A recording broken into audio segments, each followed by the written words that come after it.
Well, it's our honor. And I want to say this. Unfortunately, I don't think if you were thinking of traveling to Canada anytime soon, at least in a car, or I don't think it's going to happen anytime soon because the latest reports are that the border between our country and yours, the United States of America, it's going to remain closed until at least August the 21st. But it turns out, though, that we are, of course, still getting a lot of international travelers by air, for example. The issue is this. There have been many people who are not following the self quarantining rule or law, I suppose, as it currently exists on the books. You're supposed to self quarantine for 14 days upon arrival. In fact, the RCMP have a list of over 21,000 cases, 1,500 of which have been flagged as priority cases to follow up on in this COVID pandemic. Okay, so the question is, do we need better screening at our border points, both at airports and land crossings? Kevin. I mean, I wish I could be in Canada right now. It would be so amazing, right?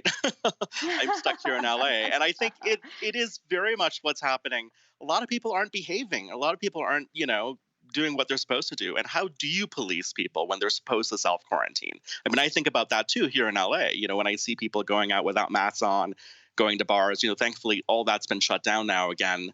But it is very, very concerning. I just read today a story about a couple.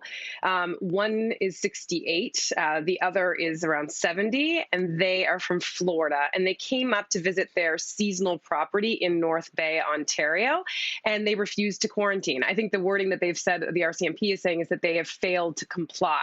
But I'm saying they refuse to cooperate. And so many people are left asking the question, is the border closed or not? The question that I'm left with is, what kind of jerks are these two individuals? I just feel like I can understand sort of the challenges that might present themselves for someone returning home. Let's say if you lived in a high rise, let's say you didn't have a support system in place who could bring you, supplies for 2 weeks while you self-quarantined. But for people like this, if you have a seasonal property, I mean, come on, like I'm going to guess that you can manage things yourself. So to me, this is just jerky behavior. I will say it's been interesting because Australia, what they had done for a while, their government had placed people who were returning from anywhere into hotels, and they were covering the cost of that. So that would vary depending on the size of the family. But now travelers are actually going to have to absorb some of that cost. They've just changed the rules as of last week. And I wonder if that's something that the Canadian government should consider, which sucks for lots of people, though. But maybe we need to have something more strict in place in order to ensure that people are safeguarding the rest of the population. My friend Chris Pang, who stars in Crazy Rich Asians, he went back to Australia and had to quarantine for 14 days at a hotel, and was actually sending me pictures of the miserable food he was eating and how they would just slide these, the lunch trays into the room for him. And, as someone that is as healthy and fit as he is, that needs, so many proteins or calories a day, it was pure torture. But he complied. He absolutely complied. I think one day Ronnie Chang came and surprised him and waved from outside. But, by and large, people really obeyed the rules there. And that's why you see their numbers are so far down compared to ours in North America. Yeah, I mean, Cynthia, you mentioned the two people, it was pretty jerky, as you said, to decide not to quarantine.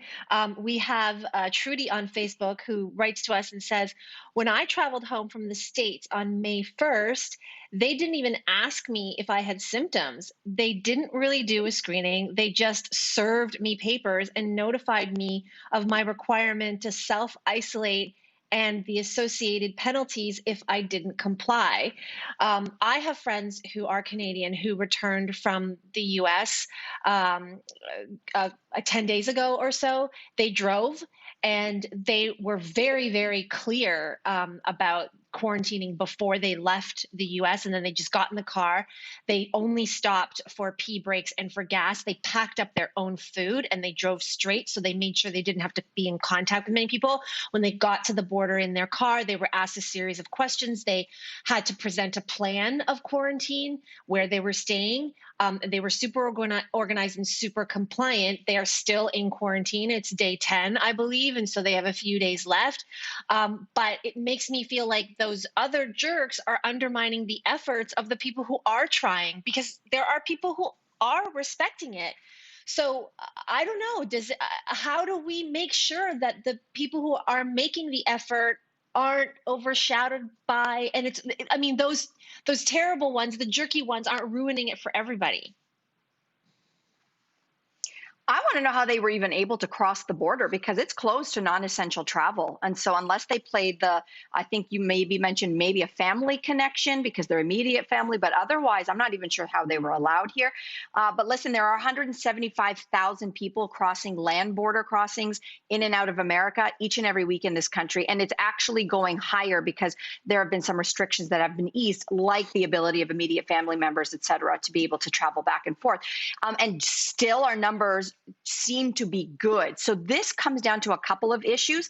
Listen, we are a free and democratic society. So, the idea of like, you come here, you're going to get locked up somewhere, I don't know how realistic it is. Having said that, we have a thing called the Quarantine Act. It was enacted specifically for this reason. And so even though it's policy, it's law, the question is always on the other side, enforcement. So you can create as many laws as you want. Do you have the personnel and the infrastructure to actually enforce those laws? And I'm not going to come down on airport staff. I am not going to come down on the RCMP when you say you've got 21,000 cases outstanding. Has the Quarantine Act also included a huge bump in hiring personnel to contact trace, to find people, to do physical visits? It's a whole system that needs to change. I don't think blame could just be in one place.